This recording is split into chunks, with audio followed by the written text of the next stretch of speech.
We'd sing. We used to sing in the corner a lot, in the corner of the bar. Douglas Dillard would be there, and Ronnie Dillard, and Linda Ronstadt, born in Tucson, Arizona in 1946, became one of America's most versatile and celebrated singers.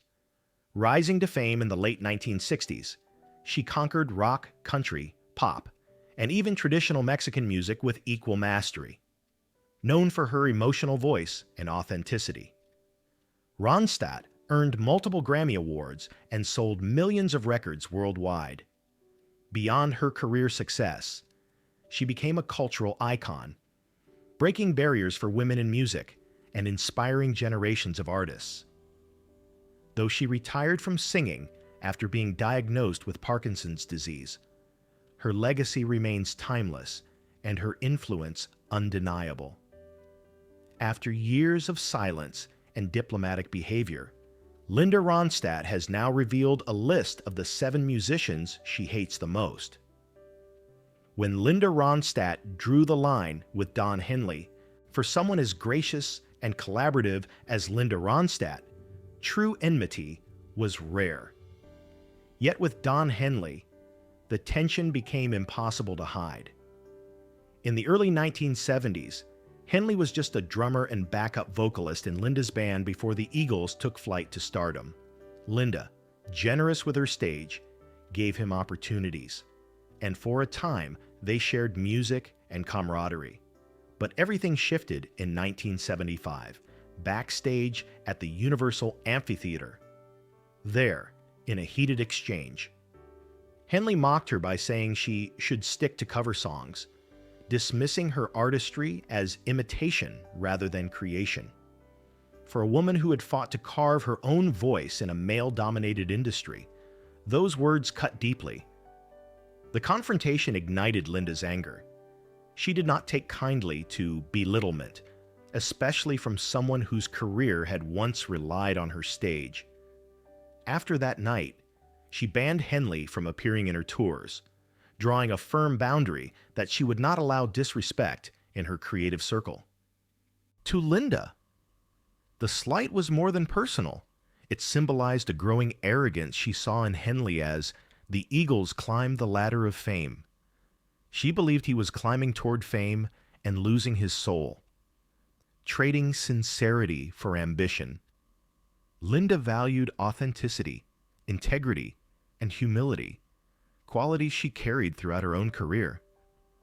Watching Henley embrace the trappings of rock stardom with swagger and ego convinced her that their paths had diverged beyond repair.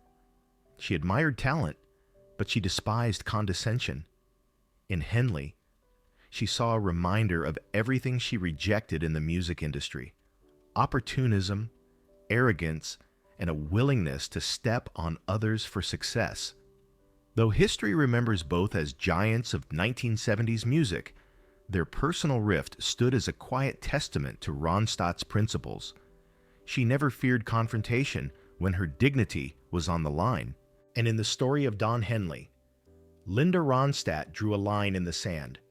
Talent without humility was empty, and fame without soul was nothing worth celebrating. Linda Ronstadt's bitter memory of Jim Morrison, if her feud with Don Henley was born out of arrogance and condescension, Linda Ronstadt's distaste for Jim Morrison came from something more visceral: humiliation. In 1968, at the height of the Doors' fame, Linda crossed paths with Morrison during a night that would be etched into her memory for all the wrong reasons. Morrison, heavily intoxicated, pulled her onto the stage mid-performance. What might have seemed like a spontaneous rock gesture quickly turned sour. He tried to kiss her in front of the roaring crowd. For Linda, it was not playful, not romantic. It was degrading. She wrenched herself away, her cheeks burning as the audience laughed and cheered at the spectacle. The embarrassment only deepened when Morrison, unapologetic, later described her publicly as sweet but spineless. Those words cut deeper than the incident itself. For a young woman carving her place in a male-dominated industry, Morrison's dismissal wasn't just an insult, It was a symbol of how easily women's artistry could be overshadowed by machismo and exploitation. Linda carried that scar, and it hardened her resolve never to let anyone reduce her to a stage prop again. What made it worse, in her eyes, was Morrison's paradox. She recognized his talent, his poetry, his charisma, the fire he brought to the Doors, but she also saw him as a fading genius, devoured by excess and toxic masculinity. The very things that electrified audiences, his recklessness, his wild persona, were the same traits that Linda despised. To her, he was not a hero of rock, but a cautionary tale, a reminder of how the genre often excused bad behavior in the name of brilliance. Linda Ronstadt, who built her reputation on integrity, discipline, and sincerity, saw Morrison as the embodiment of everything she resisted. He represented the culture of indulgence and ego that turned women into props and talent into spectacle. For Linda, the incident in 1968 was not just a passing humiliation, but a defining lesson. Respect mattered more than fame, and dignity mattered more than applause. And from that day forward, Jim Morrison was etched in her mind not as a legend, but as the man who reminded her why she had to fight for her place with twice the strength. When Linda Ronstadt called Neil Young a betrayer, if her disdain for Jim Morrison came from humiliation, Linda Ronstadt's bitterness toward Neil Young was born from betrayal. In 1976, both artists agreed to participate in a benefit concert for farm workers, an event meant to unite musicians under a common cause. For Linda, who came from a family with deep roots in labor and social activism, this was more than just another performance. It was personal. She prepared a set list that included politically charged songs, a reflection of her solidarity with the movement. But conflict erupted when Neil Young, already an established figure of countercultural credibility, decided to take control of the program. He cut Linda's more radical songs from the lineup, dismissing them as too soft and accusing her style of being overly commercial. In a backstage confrontation, he went even further, declaring that she didn't have what it takes to sing protest music. Those words hit Linda like a blade. For someone who had fought to be taken seriously in a male-dominated industry and who valued her ties to activism, this felt like a cruel invalidation. Linda reportedly broke down in tears after the incident. What stung most wasn't just the insult to her artistry, but the hypocrisy she saw in Young's behavior.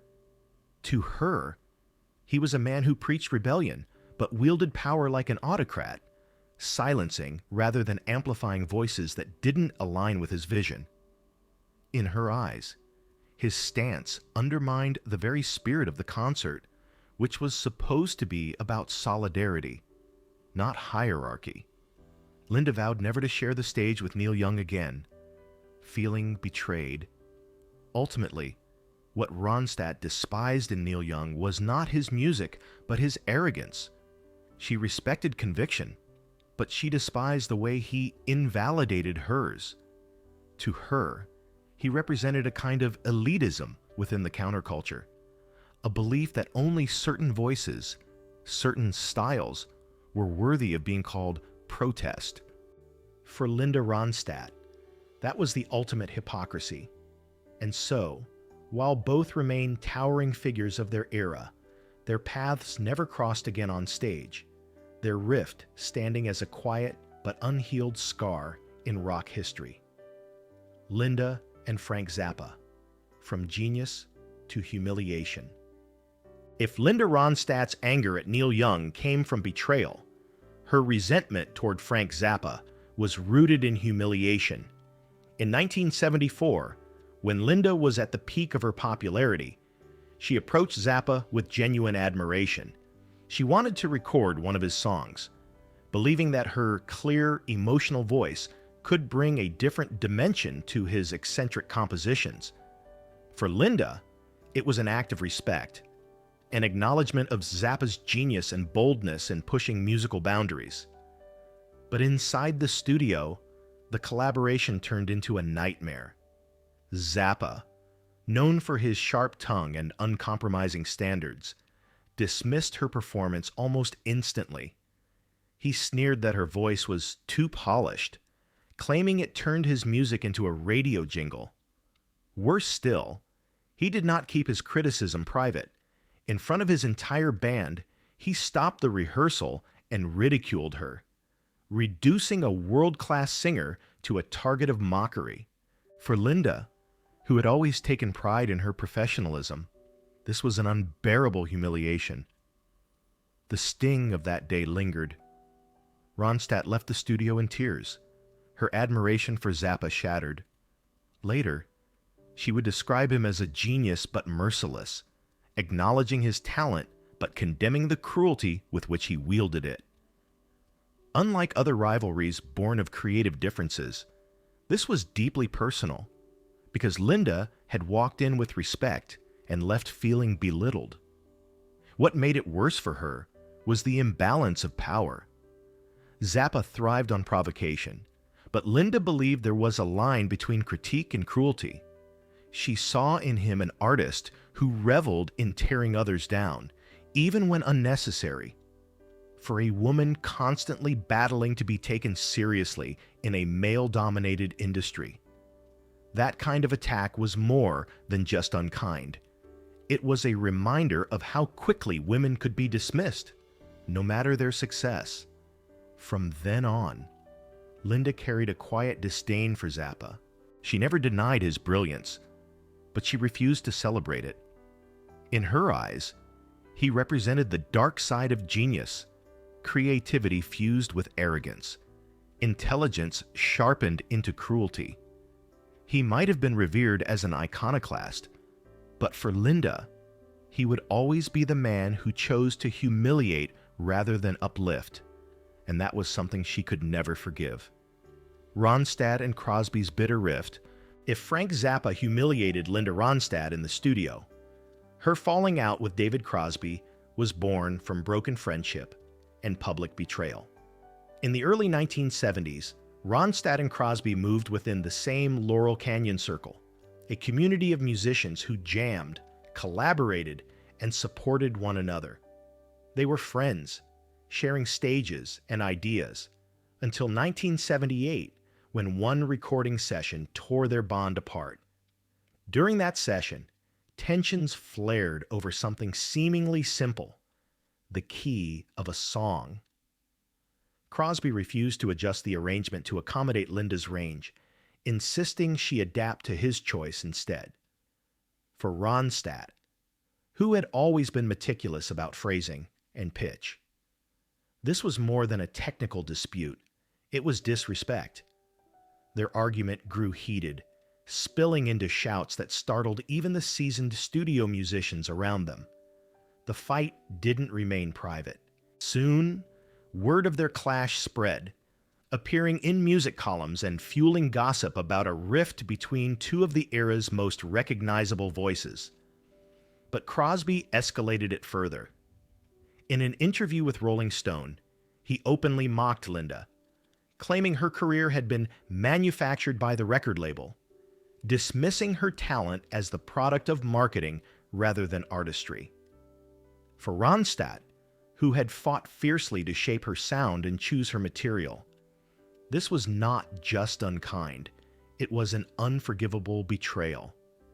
The remark cut deeply because it undermined everything Linda stood for: independence, integrity, and authenticity. Unlike many in the industry, she had always resisted being molded. Crosby's jab not only insulted her, but also distorted her image in the public eye. For a woman constantly battling skepticism in a male-dominated business, such ridicule from a supposed friend was devastating. Linda's response was decisive. She severed all ties with Crosby, banning his name from being mentioned within her band and inner circle. For her, the rupture was final, once respect was broken. There could be no repair. She considered Crosby emblematic of the arrogance and carelessness that poisoned too many friendships in the industry, where egos often outshone solidarity. From then on, their paths diverged sharply. While history would remember both as pillars of 1970s music, their personal fallout became a cautionary tale of how fragile artistic alliances could be. For Ronstadt, the clash with Crosby was not about music alone, it was about dignity. And she would not allow even an old friend to strip that away. Linda and Costello, respect shattered. If her fallout with David Crosby was about betrayal. Linda Ronstadt's disdain for Elvis Costello was about disdain itself, cold, sharp, and public. Their infamous encounter happened in 1979 at a Cleveland music festival, a crossroads moment when Ronstadt's polished blend of rock, country, and pop met the rising tide of new wave. Costello, still carving out his reputation as the enfant terrible of the era, couldn't resist making her the target of his scorn. From the stage and later in interviews, he mocked her music as nothing more than brunch background music, dismissing her artistry as bland and superficial. For Ronstadt, who had spent the previous decade fighting for artistic respect, this was not only insulting, but deeply ironic. She had sung everything from country ballads to Mexican folk songs, constantly pushing boundaries. Yet here was a younger artist reducing her work to little more than wallpaper. After his comment, Linda confronted him backstage, demanding an explanation. Instead of offering regret, Costello, drunk and brash, doubled down, unleashing more insults about her style and questioning her relevance in a new musical landscape. Linda Ronstadt felt betrayed by Costello's cruelty, representing a cold, cynical music wave she despised, contrasting her values of sincerity. History, of course, would celebrate both. Linda as one of the most versatile voices of her generation, and Costello as one of the sharpest pens of new wave.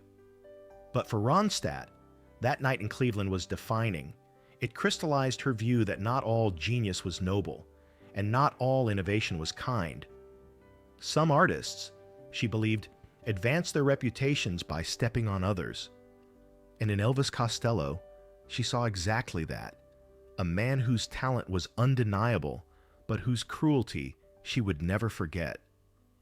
No harmony between Linda and Paul Simon, if her feud with Elvis Costello exposed her disdain for cruelty.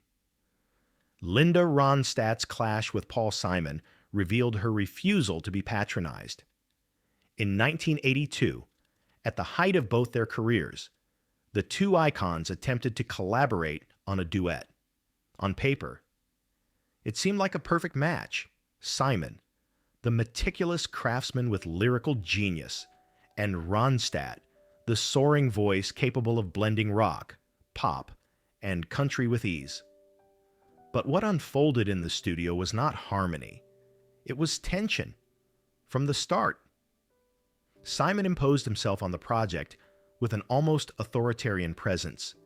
He rewrote lines without discussion, altered phrasing, and insisted on multiple revisions as though Linda were a student under his instruction.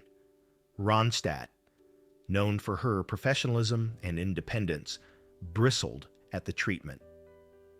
What should have been a partnership felt more like a lecture. She later compared the experience to being scolded by a headmaster, a remark that captured both her frustration and her sense of being diminished. The problem was not Simon's talent. Linda respected his songwriting genius. It was his inability to treat her as an equal. For a woman who had fought her entire career against being molded or dismissed in a male-dominated industry. Simon's behavior struck a particularly raw nerve. He did not ask for her input, he dictated. And every time he dismissed her perspective, he reinforced the very dynamic Linda had always resisted, the assumption that her artistry required male approval to be legitimate. The collaboration failed due to exasperation and lack of respect. Ronstadt learned never to work with Simon again, valuing mutual dialogue. And so, while the world remembers them both as giants of American music, their brief encounter stands as a reminder of why Linda Ronstadt walked her own path. She refused to let anyone, no matter how talented, treat her voice as secondary. To her, dignity mattered more than any duet. Linda Ronstadt's unshakable legacy. Throughout her career, Linda Ronstadt was known for her diplomacy, avoiding unnecessary scandals and refusing to fuel tabloid drama. Yet as the years passed, hidden truths emerged, stories of condescension, betrayal, and the toxic egos she faced in a male-dominated industry. These revelations were not made to seek revenge, but to assert something deeper: her resilience. Ronstadt endured humiliation, rejection, and dismissive attitudes, but she never surrendered her integrity or allowed her artistry to be defined by others. Her strength lay in her refusal to bow, even when powerful men tried to diminish her. The message she left behind is unmistakable. Standing firm is not weakness, it is legacy. Just as Linda Ronstadt stood firm against every challenge, we invite you to stand with us. Like, comment, and subscribe today.